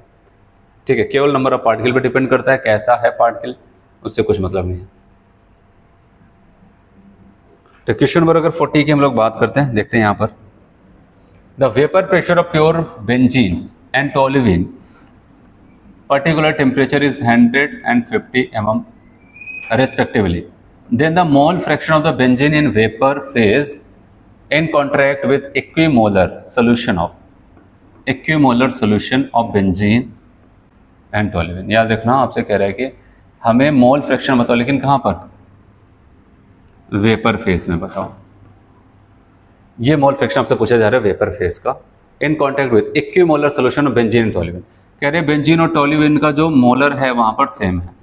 ठीक है, तो अगर यहाँ पर सेम हो जाता है, मतलब अगर मान लेते हैं 1 1 मान लेते हैं, बेंजीन का 1 मोल है और टोल्यूइन का कितना हो जाता है? ये भी 1 मोल है। अच्छा, मोल फ्रैक्शन अगर बेंजीन का निकालेंगे तो पता कितना? 1/11 2.5। अगर इक्विमोलर सोल्यूशन होगा तो उनके मोल फ्रैक्शन भी बराबर होंगे। बी फॉर बेंजीन है और टी फॉर टोल्यूइन है, इतना। और मैं आपको बता दूं, यहाँ पर हमसे पूछा जा रहा है बेंजीन का ये वेपर फेज का मोल फ्रैक्शन। तो अगर मैं आपको बताऊं यहाँ पर हमारे पास कौन है, बेंजीन और टोल्यूइन है ना। तो यहाँ पर अगर मैं आपसे कह दूं कि मोल fraction of benzene upon mole fraction of toluene, ये प्योर फॉर्म का, तो ये बराबर क्या हो जाएगा, आप बताओगे पीबी अपान पीटी अपान यहाँ पर कहेंगे पीटी, ये टोटल प्रेशर है, ठीक है, टोल्यूइन का है, अपान पीटी ऐसे। तो बताओ कि ये से ये कैंसिल हो जाएगा, ये जो यहाँ पर टी आया एक्चुअली 2 बार आ गया, ये टोल्यूइन को बता रहा है, ऐसे लो टीओ लिख देता, टोल्यूइन को बता रही है, टोटल को बता रहा है, टोटल कैंसिल हो गया।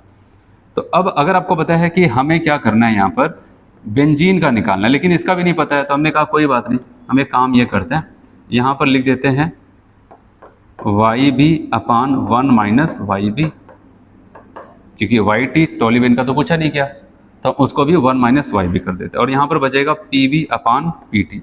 तो पी बी को लिख सकते हैं, यहाँ पर क्या पता है, यहाँ पर P B not X B upon P T को लिख सकते हैं P T not X T. और आपको पता है एक्स बी और एक्स टी का मोल फ्रैक्शन क्या है, सेम है। तो वाई बी बराबर अगर हम देखें वाई बी अपान 1 माइनस वाई बी बराबर यहाँ पर क्या आ रहा है, बेंजीन का मोल फ्रैक्शन आपके क्वेश्चन में बताया गया यहाँ पर 100 है, और टोल्यूइन का आपको बताया कि कितना 50 है। अब इसको सॉल्व करते हैं, इसको इधर भेजते हैं, इसको इधर भेजते हैं। अब बताओगे 50 वाई बी बराबर ये 100 माइनस 100 वाई बी, तो 100 इधर आ जाएगा, तो आपको तो यहाँ पर कितना आ जाएगा, 150 आ जाता है।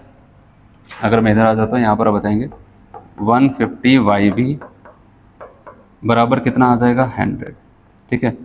तो वाई बी बराबर अगर हम देखते हैं 100 अपान 150 आ जाता है, ठीक है। तो अगर हम इसको सॉल्व करते हैं तो यहाँ पर 150 बच्चे यहाँ पर इतना आ जाता है, तो आप बताएंगे यहाँ पर आ जाएगा आपका लगभग, आप इसको सॉल्व करेंगे 15 छक्का 90 हो जाएगा, 0.67 के आसपास ही आएगा, ठीक है सर। तो यहाँ पर 0.67 के आसपास आपका आंसर आ जाएगा। तो आपको ऐसे करना है, यहाँ पर आपसे पूछा गया था then mole fraction of the benzene in vapour phase, benzene का वेपर फेज का मोल फ्रैक्शन पूछा गया था। चलिए आगे बढ़े। तो 40 नंबर वाले क्वेश्चंस में भी आपका पहला वाला ऑप्शन करेक्ट है।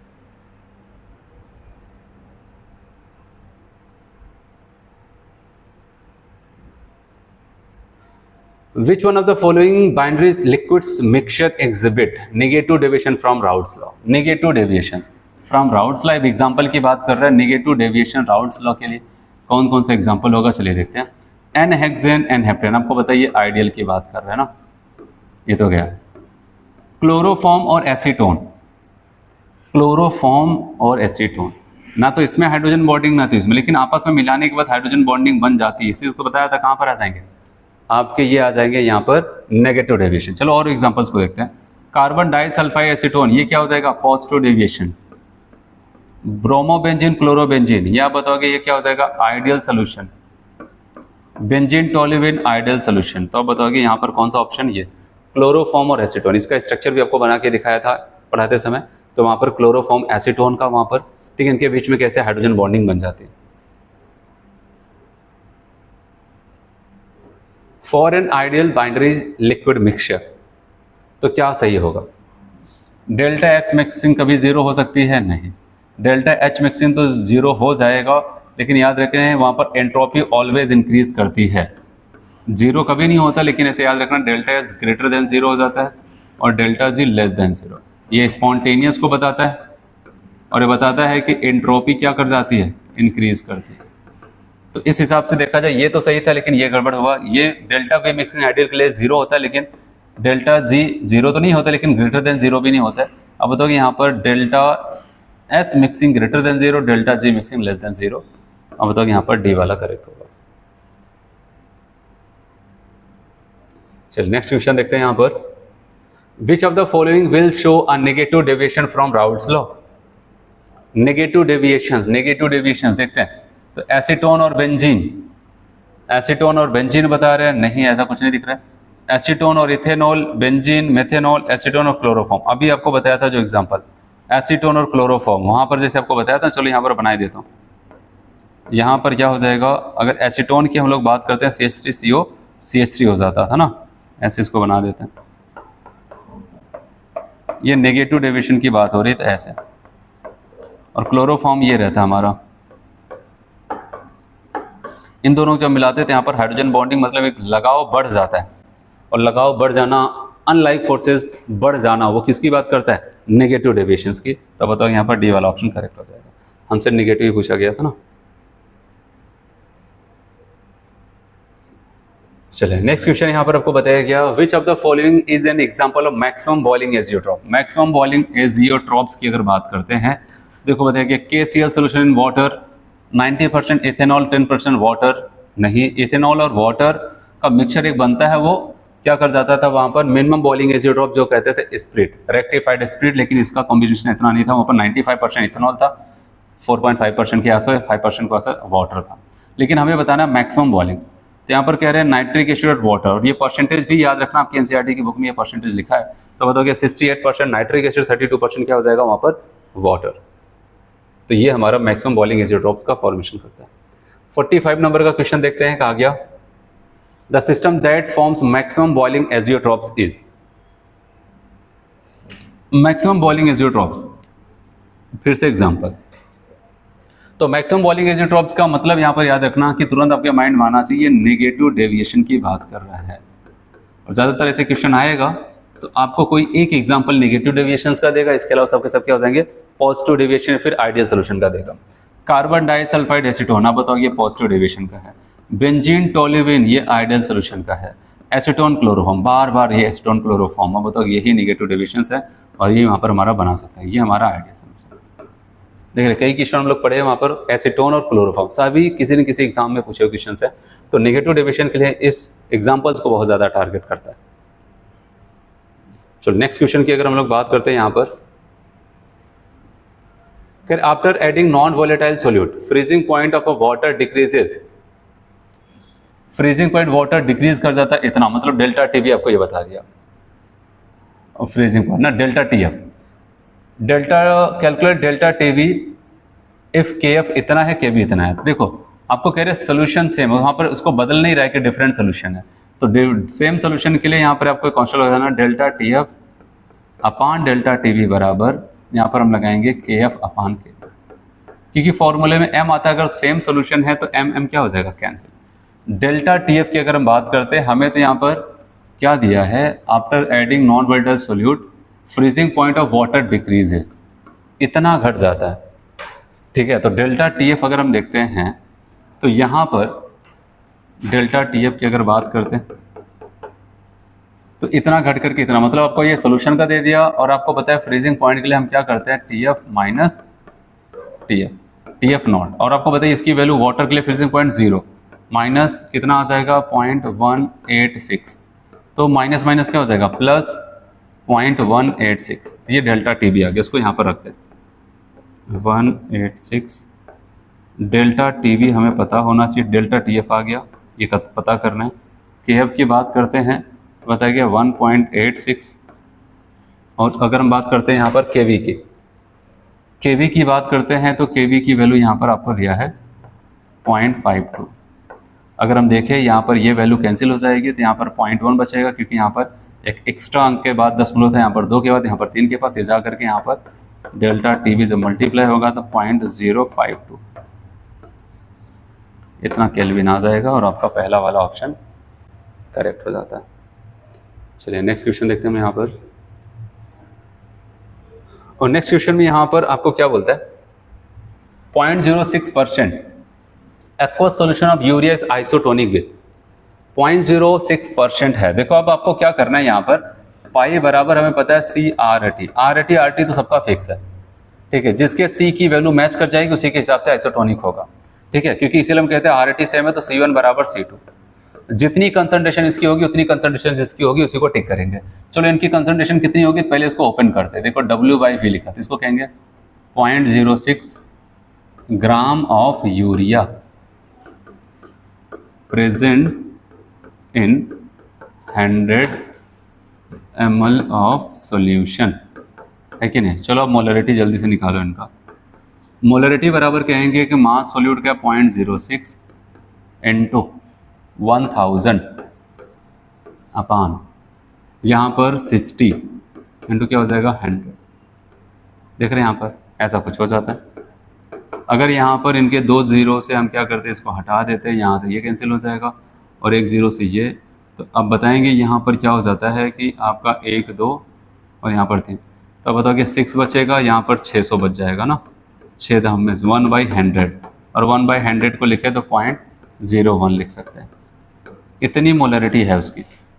इतनी मोलरिटी जिस सोल्यूशन में मिलेगा आप यहाँ पर इसको ओपन करके देख सकते हैं। सही, यहाँ पर डायरेक्ट मोलरिटी लिखा है, 0.1 नहीं मैच कर रहे, इसको ओपन करके देखेंगे, ये ग्लूकोज के साथ है, वो यूरिया के साथ है। लेकिन अब अगला कंसंट्रेशन देखते हैं ग्लूकोज का, यहाँ पर 0.01 मोलर, डायरेक्ट आपको मोलरिटी लिख दिया, हमसे मैच कर गया तो हम इसी को टिक कर देते हैं। तो आपको मैच कर गया, अब इसी को ऐसे नहीं, इन सबको ओपन करके देखने लगे तो आपने देखा मैच किया, हम इसी को टिक कर देते, क्योंकि इतने ही हमें चाहिए थे, चाहे कहीं पर हो, जब यहाँ पर है इसका मतलब यहाँ तो नहीं होगा। तो नेक्स्ट क्वेश्चन यहाँ पर 48 को देखते हैं। Which one of the following is a correct regarding freezing point. Freezing point के रिस्पेक्ट में कौन सी चीज़ आपको सही लगती है?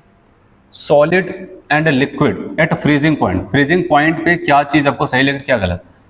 Solid and liquid have a non identical pressure, vapour pressure. देखो फ्रीजिंग पॉइंट पे क्या हो जाता है कि सॉलिड फॉर्म का वेपर प्रेशर तो पहले से कम होता है। हमारा कोई लिक्विड जब उसको फ्रीज करते हैं उसके फ्रीजिंग पॉइंट पे लेके जाता है तो दोनों का फ्रीजिंग पॉइंट पे क्या हो जाता है, वेपर प्रेशर इक्वल हो जाता है। कह रहे नॉन आइडेंटिकल होती है, ये गलत बोल रहा है। फिर कह रहे solid and liquid has are equilibrium, ये भी सही यहाँ पर हो सकता है। फिर कह रहे हैं vapour pressure of liquid is greater than that of the solid. Greater than, मैंने अभी आपको बताया दोनों बराबर हो जाएंगे। Vapour pressure of the solid is greater than liquid, गलत। अब बताओ एक ही चीज फ्रीजिंग पॉइंट पे हमेशा याद रखना, एट अ फ्रीजिंग। अगर 0 डिग्री सी की बात करते हैं तो 0 डिग्री सी पे हमारा आइस, हमारा वाटर, लिक्विड दोनों एक दूसरे के साथ इक्विलिब्रियम पर बने रहते हैं और वहां पर दोनों के वेपर प्रेशर क्या हो जाते हैं, बराबर। ठीक है, तो इसलिए हमारा जो सबसे बेस्ट होगा हम सेकेंड वाले को लगाएंगे, solid and liquid are in equilibrium. चलो 49 नंबर का क्वेश्चन देखते हैं। When a solution containing non-volatile solute is diluted with water, non volatile solute लेकर के चल रहे और उसमें वाटर बढ़ाते चले जाते हैं, मतलब सॉल्वेंट। याद रखना, सॉल्वेंट बढ़ा के चलेंगे तो वेपर प्रेशर क्या हो जाएगा हमारा, इंक्रीज करेगा। देखते हैं क्या लाइन लिखता है। When a solution containing non volatile solute is diluted with water, उसमें पानी मिलाते चले जा रहे हैं तो बताओगे इट्स ऑस्मोटिक प्रेशर इंक्रीजेज, नहीं, पानी मिलाएंगे तो कंसंट्रेशन कम हो जाएगी ना। अब बताओगे इट्स बॉइलिंग पॉइंट इंक्रीजेज, नहीं, वाटर मिलाओगे तो बॉइलिंग पॉइंट घटेगी। कह रहे हैं इट्स फ्रीजिंग पॉइंट डिक्रीजेज, तो कह रहे इसका फ्रीजिंग पॉइंट क्या हो जाएगा, वो डिक्रीज कर जाएगा, नहीं, फ्रीजिंग पॉइंट इंक्रीज करेगा। और सबसे लास्ट में कहते हैं it's vapour pressure increase, vapour pressure increase कर जाएगा। जाहिर सी बात है, सोल्यूट को बढ़ाते हैं तो वेपर प्रेशर घटता है और सॉल्वेंट को बढ़ाएंगे तो वेपर प्रेशर सोल्यूशन के अंदर वो बढ़ जाएगा। तो बताओगे यहाँ पर डी वाला ऑप्शन करेक्ट हो जाता है। चलिए नेक्स्ट यहाँ पर हम देखते हैं, ये आखिरी यहाँ पर नेक्स्ट अभी है, बताइए at the same temperature which pair of the following solution is isotonic. कौन सोल्यूशन वहाँ पर आइसोटोनिक होगा? तो हमें पता है कि यहाँ पर आइसोटोनिक के लिए I1C1 बराबर I2C2 होना चाहिए। ठीक है, तो चलिए एक एक करके देखते हैं। यहाँ पर C की वैल्यू सेम है लेकिन I की वैल्यू भी सेम होगी तभी तो वहाँ पर हिसाब बराबर होगा। I की वैल्यू आपको बताया 2 और 1 3 होगा, जबकि यहाँ पर I की वैल्यू 1, तो पहला ऑप्शन गया। 0.1 मोलर यूरिया और 0.1 मोलर NaCl। देखो यहाँ पर I की वैल्यू 1, कंसंट्रेशन सेम है, अच्छी बात है, लेकिन यहाँ पर I की वैल्यू क्या हो जाती है, 2 है, हिसाब गड़बड़ चल रहा है। फिर 0.1 मोलर 0.1 मोलर NaCl, I की वैल्यू कितनी आ जाएगी, 2। यहाँ पर I की वैल्यू कितनी आ जाएगी, 2 और 1 3। ठीक है, ये भी हिसाब गड़बड़ चल रहा है। यहाँ पर चलते हैं 0.1 मोलर BaNO3 का होल ट्वाइस। देखो कंसंट्रेशन दोनों का सेम है, I की वैल्यू 2 और 1 3 आ जाता है और यहाँ पर आता है 2 और 1 3 आ जाता है। तो बताओगे यहाँ पर हम डी वाले को लगाएंगे अगर आइसोटोनिक की बात हो रही है तो, जहाँ पर I इंटू सी की वैल्यू सेम आ रही है।